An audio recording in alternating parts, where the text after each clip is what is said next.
또 거기에 해와 달과 별들에는 표적들이 있을 것이며 땅에서는 민족들이 당황하여 비통에 빠지겠고 바다와 파도가 울부짖으리로다. 사람들이 땅 위에 일어난 그 일들을 내려다보고 무서워함으로 인하여 기절하리니 이는 하늘의 권능들이 흔들릴 것이기 때문이라. 그때에 사람들이 인자가 권능과 큰 영광을 가지고 구름 가운데서 오는 것을 보리라. 이런 일들이 일어나기 시작하거든 그때는 머리들을 들어 위를 쳐다보라. 이는 너희 구속이 가까이 이르렀기 때문이라 하시니라. 또 주님께서 그들에게 한 비유로 말씀하시기를 무화과 나무의 모든 나무들을 보라. 그것들이 싹을 내면 너희가 보고 이제는 여름이 가까이 온 줄을 너희 자신이 아나니 이와 같이 너희가 이런 일들이 일어나는 것을 보거든 너희는 하나님의 나라가 가까이 온 줄을 알라. 진실로 내가 너희에게 말하노니 모든 것이 성취되기 전까지는 이 세대가 지나가지 아니하리라. 하늘과 땅은 없어지겠으나 내 말들은 없어지지 아니하리라. 너희는 스스로 주의하라. 그렇지 아니하면 너희 마음이 방탕함과 술 취함과 이 세상 삶의 염려들로 무겁게 되어 그날이 너에게 갑자기 임하리라. 이는 그날이 온 지면에 사는 모든 사람들을 위해 한 올무같이 임할 것이기 때문이니라. 그러므로 너희는 장차 일어날 이 모든 일들을 피하고 인자 앞에 서기에 합당한 자들로 여김을 받기 위하여 항상 기도하며 깨어 있으라 하시니라. 아멘.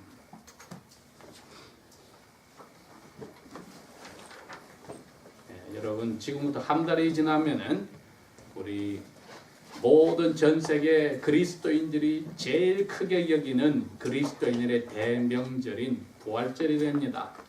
그래서 오늘부터 하나님께서 우리에게 지금 올해 1월 1일부터 순서대로 읽어나가는 말씀 가운데 주님의 죽으심과 부활과 앞으로 오심에 대해서 걸려있는 말씀들은 저를 골라서 하나님 앞에서 읽고 생각하고 가르침을 받으려 합니다. 예수님께서 이 세상에 첫 번 오신 것이 지금부터 2000년이 지나서 우리가 서양의 모든 달력을 예수님이 태어나신 날 계산해서 올해가 2015년이라고 합니다. 그러나 예수님이 다시 오신다고 하셨으니까 그때는 이 달력이 이 시간이 없어지는 날이 옵니다. 그 중간에 저희들이 살고 있으니 이것을 저희들은 은혜의 시대라고 부르기도 하고 복음의 시대라고 부르기도 하고 그 은혜 가운데서 복음이 전파될 때 복음 때문에 고통을 받기에 고통의 시대라고 합니다.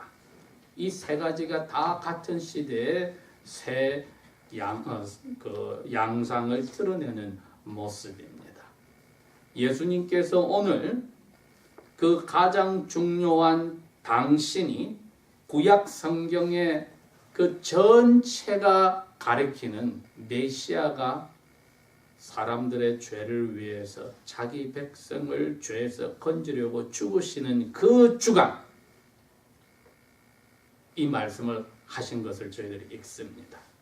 월요일부터 목요일까지 많은 말씀들을 하셨는데 요한복음에서는 목요일날 오후에 제자들과 마지막 저녁 식사를 하실 때 하신 이야기가 10장부터 17장까지 자세히 되어 있습니다. 그 몇 시간 이야기가 그렇게 장장에 나와 있고 누가복음은 예수님께서 주일날 예루살렘으로 들어오시고 그 다음부터 목요일까지 잡히기 전에까지 아침 일찍 밤새도록 동산에서 기도하시다가 아침 일찍 성전 들에 와서 군중들에게 말씀을 가르치고 저녁에는 다시 올리브 동산으로 돌아가서 밤을 지새시고 다시 아침 일찍 오시는 그 주간의 그 5일 동안의 일 가운데 오늘 말씀하신 것을 누가가 적었습니다. 그러니까 그만큼 예수님이 돌아가시기 며칠밖에 남지 않은 때 하신 말씀이니까 중요한 말씀이라는 것은 우리가 알 것입니다. 2004년도가 올해부터 근 11년 전인데 12월 26일이 전 세계가 떠들썩한 일이 일어난 거 기억할 겁니다. 인도양에 일어난 쓰나미가 해일이 바로 그건데 전 세계 수많은 지질학자들이 기구를 가지고 측정을 한 그 이후로는 근 200년 가운데 세 번째로 큰 바닷속의 해저 지진이 일어났었습니다. 그리고 그것 통하여서 전 세계 14개의 나라가 피해를 받았는데 23만 명이 죽었습니다. 해일이 땅속에서 지진이 일어나서 그 지진이 바닷물을 많은 곳으로 흩어서 사람을 죽였는데 가장 높은 파도 높이가 100feet이었다. 34m가 되는, 그러니 그 이 세상에 그 무엇이 바닷가에 있던 나라나 사람들이 견딜 수 있었겠습니까? 오늘 예수님이 돌아가시기 며칠 전에 하신 말씀이 바로 거기에 지금 초점이 가 있습니다. 제자들이 예수님을 따라다닐 때 두 가지를 생각합니다. 하나는 우리 이스라엘이 로마 제국에서 해방이 돼서 하나님의 나라가 이루어지는 게 언제입니까? 이게 제일 궁금하였고, 두 번째는 이 세상 마지막이 어떻게 됩니까? 이게 궁금했습니다. 그런데 예수님의 제자들이나 유대인들은 이 세상 마지막과 하나님 나라가 유대인을 통해서 전 세계에서 제일 크게 되는 것이 하나로 생각을 합니다. 근데 예수님은 제자들에게 그게 두 가지가 다르다고 설명을 합니다. 우리도 이제 압니다. 예수님이 하나님 나라에서 이야기할 때는 항상 비유로 말씀을 하셨다고 했습니다. 오늘도 보니까 아니나 다를까 하나님 나라에 대해서 이야기를 하면서 비유로 이야기하셔서 제자들이 잘못 알고 있는 것을 가르쳐 준 겁니다. 얘들아, 이 유대인의 나라가 전 세계에서 1등이 되는 게 그게 하나님 나라가 아니야. 오늘날 미국에 잘못 알고 있는 그리스도인들도 마치 미국이 하나님의 나라를 이끌어가야 되는, 미국 땅 전체가 하나님의 나라가 되어야 된다는 식으로 생각을 하는데, 성경에서는 어느 나라 전체가 국교가 기독교가 되어서 하나님을 섬겨야 된다는 법도 없고 명령도 없습니다. 그 하나님 나라는 이 세상의 시계를 멈추게 하는 예수님이 세상에 다시 오실 때 이루어지는 것이지, 그 후에는 그 일이 이루어져서도 안 되고 이루어질 수가 없습니다. 이것을 저희들이 잘 기억하면은 오늘 이 누가복음에서 예수님이 하신 말씀이 마음에 와닿습니다.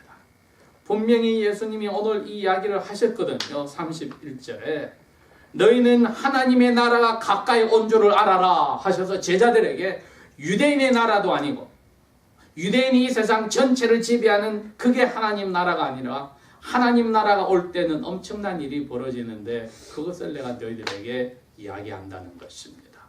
돌아가시기 전주일 아니라 지난 3년 동안에 하신 말씀 속에 과거의 큰 사건 이야기를 하나 이야기하셨습니다. 그리고 제자들이 살아있을 때 일어난 사건 이야기를 오늘 이야기하시고 그 다음에 이 세상 마지막의 이야기를 해주셨습니다. 과거 이야기는 무엇이었냐면 노아 이야기를 해주셨습니다. 노아가 그 큰 방주에 들어가서 문을 닫고 일주일 동안 비가 오지 않고 기다리고 있을 때 밖에서는 사람들이 시집가고 장가가고 술 마시고 장사하고 사고 팔고 하였다. 비가 떨어지는 순간까지 그렇게 살았다. 너희들 조심해라. 과거의 노아 이야기를 하시면서 보여주었습니다. 오늘날도 많은 과학자들이, 지질학자들이 땅 밑을, 호수 밑을, 그리고 바다 밑을 조사를 해봐서 노아의 홍수와 같은 일이 일어났다는 것을 이제는 다 알고 있습니다. 이 예수님의 제자들에게 예수님이 말씀하신 것이 이제 곧 너희들에게 죽기 전에 일어날 일이 있다. 그것이 너희가 그렇게 지금 받들고 있는 이 예루살렘에 있는 성전이 무너지는 날이, 군인들이 와서 곳곳에 전쟁이 일어나고 기근이 생기고 전염병이 생기고 정신이 없을 때 군인들이 여기를 싸서 이게 무너지는 날이 올 거다. 24절까지 그 이야기 하신 겁니다. 그때 내 말을 기억해라. 예루살렘 쪽으로 오지 말아라. 유세비우스라는 유대인에서 이방인으로 타락한 역사가가 쓴 책에 분명히 나옵니다. 자기가 그때 살아있었으니까요. AD 70년에 예루살렘 성이 예수님이 오늘 말씀하신 대로 망하는데 예수님의 말씀을 따른 그리스도인들은 다 빠져나갔습니다. 펠라란 곳으로 빠져나가서 살았습니다. 그러나 예수님을 십자가에 못 박아 죽이고 듣지 않는 사람들은 성전이 있는 곳으로 거꾸로 몰려와서 110만 명이 죽었습니다. 성전 안에서 불타 죽은 사람만 해도 몇십만 명이었습니다. 그리고 오늘 예수님 말씀하신 대로 전 세계로 사람들이 흩어져 버리는 유대인들의 디아스포라가 시작이 된 날이기도 합니다. 여러분, 오늘 예수님 이 말씀은 거기에다가 초점을 두고 이야기하십니다. 하나님 나라에 대해서 말씀을 하셔서 무화과 나무를 봐라. 새싹이 나지? 잎이 무성해지지? 그럼 너희들이 뭘 아니? 곧 열매 맺는 여름이 오는 거 알잖아. 마찬가지야. 하나님 나라도 그렇게 되는 거야. 무엇을 보고 하나님 나라가 그렇게 된 것을 알아야 되냐면은 24절까지 하신 말씀, 앞으로 너희들이 살아있을 때 일어날 이 유대 땅의 예루살렘 성과 성전이 망하는 날을 보는 것을 보면은 내 말을 기억해라는 겁니다. 우리는 오늘은 더 큰 은혜를 받았습니다. 왜? 지금 유대 땅에 유대인들의 나라가 세워졌는데 그 사람들도 알고 우리도 아는 게 뭐냐? AD 70년에 예루살렘 성이 망하고 성전이 없어졌다는 걸 그 사람도 알고 우리도 압니다. 예수님은 살아있을 때 제자들의 그 일이 앞으로 올 거라고 이야기하시면서 과거에 노아 홍수처럼 분명히 일어난다고 하셨고, 그리고 그 일이 앞으로 일어날 예루살렘 성과 성전이 망하는 것보다도 더 큰 것이 올 때는 예루살렘 성전이 망할 때 그 자세히 보면은 앞으로 더 큰 것이 언제 올지 보인다고 무화과 나무 잎사귀 비유를 말씀하셨습니다. 거기에 제일 중심은 하나님 나라입니다.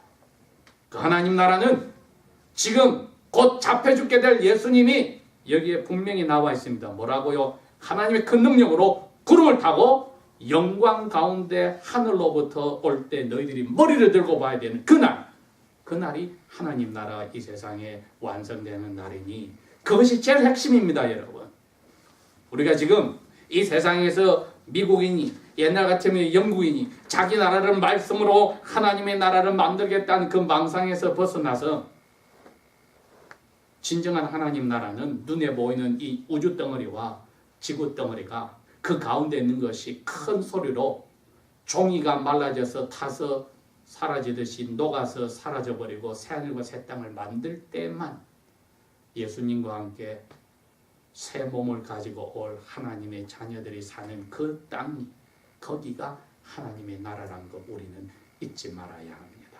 우리가 이 희망을 놓쳐서는 안 됩니다. 그래서 오늘 예수님은 이 무화과 나무의 비유를 하셨다는 말씀을 통해서 제자들에게나 우리에게 하나님 나라의 비밀을 이야기한다는 뜻입니다.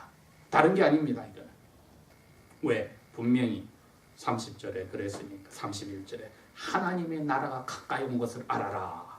그래서 제자들에게는 곧 망할 유대 땅의 예루살렘 성과 성전이 무너지는 것을 예언해 주면서 그것보다 더 큰 세상 마지막도 설명을 해주시고 그 둘을 다가 하나님 나라를 위한 것이라는 것을 보여주시고, 그것이 역사가 되어버린 우리에게는 노아의 홍수도 역사인 줄 알고 있고 예루살렘 성이 망해서 하나님 말씀대로 된 것도 알고 있는 우리에게는 이제 남은 하나, 하나님 나라를 세우려고 사람의 아들 메시아께서 다시 오실 날을 준비하는 자리에 우리로 하여금 신경을 쓰고 살게 하는 것, 오늘 다시 한번 보는 겁니다.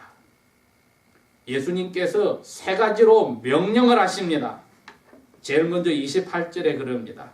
예, 하늘에 난리가 나고 바다에 제가 아까 말씀드린 대로 쓰나미 같은 것이 터지고 지진이 일어나서 바다의 파도가 흉흉하여서 날뛴다. 아까 100피트라면 이게 상상이 됩니까, 여러분? 10피트가 보통 1층입니다. 그럼 10층 정도에 되는 높이의 그 파도가 써서 23만 명이라는 사람을 크리스마스 휴가 때 죽어버리는 것은 맛보기밖에 되지 않는다는 것이 오늘 주님이 하신 이야기입니다. 하늘의 권능이 흔들 정도다. 시베리아 쪽으로 비행기가 만들어져서 날아가면서 찍은 사진 중에 신기한 것이 하나가 뭐냐면은 옛날에 큰 운석들이 떨어져서 몇백만 킬로미터 자체가 나무들이 한쪽으로 다 쓰러지고 타버리고 엉덩이가 파지고 호수들이 만들어지고 한 일들이 분명히 잘 드러나 있습니다. 뭡니까? 하늘의 권능이 움직이면은 이 세상은 끝입니다. 예수님께서 하나님 나라를 이 세상에 만들려고 정리하려 오실 때 이런 징조들이 일어날 것인데 그 맛보기는 그 당시에 제자들에게 말씀한 대로 예루살렘 성이 망하고 성전이 무너져서 그 일이 이루어지면은 하나님 나라가 앞으로 올 때는 그것처럼 이 세상 전체가 물이 끓듯이 끓는다는 것을 너희들이 알아라고 이야기해 주셨습니다. 그러니 28절에 명령을 하시기를 얘들아 이런 엄청난 일이 하늘에서도 이루어지고 땅에서도 이루어지고 바다 밑에 물속에서도 지진이 와서 이루어지고 엄청난 일이 이루어지면은 내가 올 때가 되었으니까 하나님 나라가 올 때가 되었으니까 예수님 명령이 뭐라고 그랬습니까? 서서 너희의 머리들을 들어라. 왜? 오실 주님을 보아라 그 말이죠. 다른 거 아니에요. 옆에 있는 아내나 남편이나 자녀들이나 부모님이나 내 사업이나 직장이 아니고 오실 주님을 봐라 이겁니다. 주님 외에는 우리 가족 관계는 사라져버리는 그날이 온 겁니다. 이 세상에 내가 가졌던 모든 계획들이 사라지는 날이 온다는 것입니다. 내 몸을 아끼고 나를 챙기기 때문에 사라지는 날이 온다는 것입니다. 그것 때문에 머리를 끙끙 앓고 땅을 보는 날은 늦었다는 겁니다. 서서 위를 쳐다보라. 이게 첫 번째 명령입니다. 그 다음에 명령을 또 하십니다. 무화과 나무의 비유를 하시고 나서 이야기를 하십니다. 34절에 그럽니다. 조심해라. Be careful. 조심해라. 어떻게 하면 조심할 수 있느냐? 명령을 하셨습니다. 이렇게 해야 돼. 너희들 재미에 빠져서 정신이 없어져? 방탕한다는 표현이 거기였습니다. 술에 취해서 기분이 좋아? 그 다음엔 살아가는데 이거 문제 저 문제 걸려 이 사람관계 저 사람관계 걸려 내 몸 문제 내 정신의 문제 사업 문제 직장 문제 남자 문제 여자 문제 막 얽혀? 생활의 염려가 너 마음을 누르는 거 이거 생기지 않게 조심해라. 이걸 두 번째로 명령하셨습니다.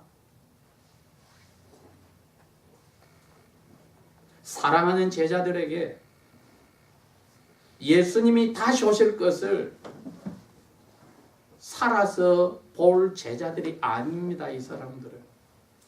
왜? 아직까지 오지 않고 계시니까.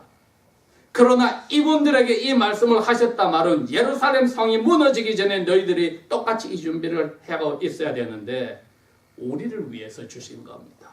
왜? 우리가 주님이 내일 오실지 오늘 밤에 오실지 오실 바로 그 자리에 사는 사람들이니 우리에게는 이 34절이 마음에 와닿아야 합니다. 그 당시에 그리스도인들이 AD 70년에 로마 디도 장군이 예루살렘 성을 3년 동안 쌓기 시작할 때 다 빠져 도망나간 것처럼 우리는 이제 얼굴을 들고 주님이 오신 것을 볼 때에 살아야 될 것은 이 땅의 모든 걱정, 근심, 염려에서 우리 마음을 억누르는 데서 빠지지 않도록 어떤 사람은 기분을 풀려고 술에 취하고 어떤 사람은 모든 것을 잊어버리려고 술에 취하고 즐거워서 취하고 슬퍼서 취하고 결혼해서 취하고 장사가 사업이 진급이 내가 하는 모든 일이 잘 돼서 취하고 이 모든 데 빠져서 정신이 땅으로 가는 것을 막아야 되도록 주의하라는 것이 두 번째 명령이었습니다. 왜? 갑자기 덫에 걸리듯이 그날이 와버릴 거니까. 덫에 걸리듯이 정신없이 돌아다니다가 보자 목에 탁 걸려버렸다는 겁니다. 누구 집에 잔치하는데 운전하고 가다가 그날이 와버렸다는 겁니다. 사업을 하려고 계획을 짜고 신장 기업을 하려고 테이프를 끊으러 가는데 갑자기 그날이 왔다는 겁니다. 아들, 딸 결혼식에 가는 날에 그날이 왔다는 겁니다. 내가 진급하여서 이제 취임 인사하러 가는데 그날이 왔다는 겁니다. 새 집을 지어서 이사 가는 날에 그날이 왔다는 겁니다. 졸업식에 내가 1등으로 졸업하여서 상장 받은데 그날이 왔으면 대학교 입학하는 날에 그날이 왔다는 것입니다. 왜? 그게 전부 다 땅에서 하는 일이었으니까요. 거기 하고 있을 때 갑자기 덫이 오듯이 그날이 와버렸다는 겁니다. 왜? 준비를 하고 있지 않았습니까? 그러면은 그날이 왔다는 겁니다. 그러면은 우리가 아무 일도 하지 말아야 된다는 뜻입니까? 아닙니다. 이 일들이 우리 마음을 잡아 눌러서 우리의 마음을 무게를 땅으로 내리는 것을 하지 말라고 원어의 뜻은 우리 영어도 표현과 way down 이게 안 돼야 된다.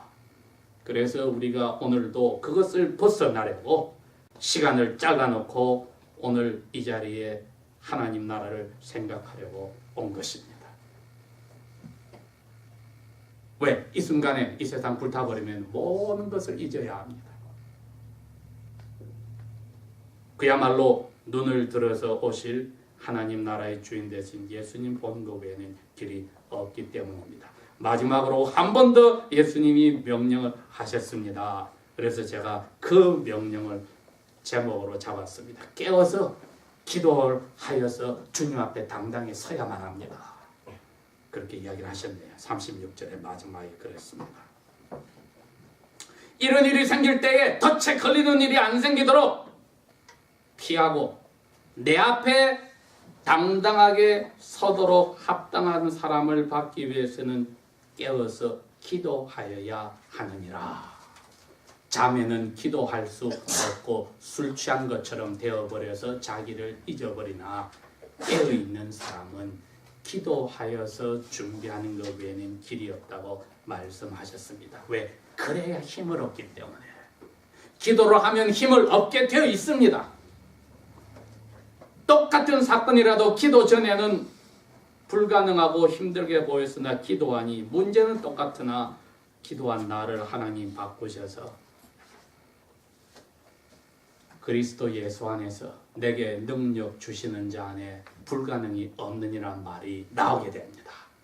주님이 말씀하신 할 수 있거든이 무엇이냐? 믿는 자에게는 능치 못할 것이 없느니란 말씀이 다가옵니다.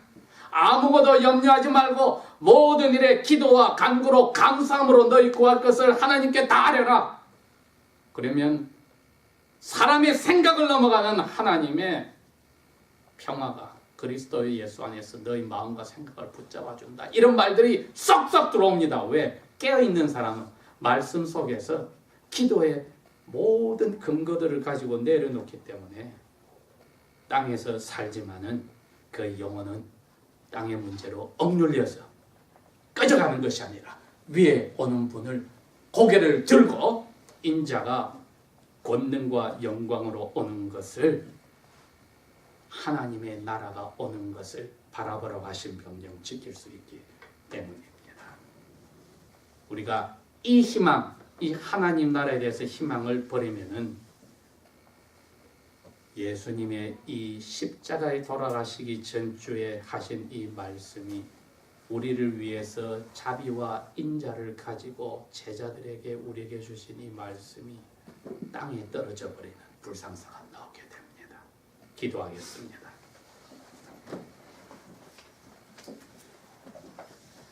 아버지 하나님, 그 무엇이 지난 일주일 동안 우리의 또 많은 세월 속의 삶을 억누르고 있었다 할지라도 이제는 하나님 나라를 바라보고 주신 자리에서 그 나를 쳐다보고 감사할 수 있게 됨을 이 시간 고백합니다. 아버지의 아들, 딸이 되었으니 우리의 영원한 지옥에서 벗어나 하나님 나라의 아들, 딸로 살게 되는 것이 확정되었으니 성령 안에서 마음의 이 평화와 기쁨과 깨끗한 의로움이 영원히 사라지지 않고 강물처럼 넘칠 수 있도록 붙들어 주십시오. 아버지의 사랑이 우리를 붙들어 주십시오. 예수님 이름으로 감사 기도합니다. 아멘.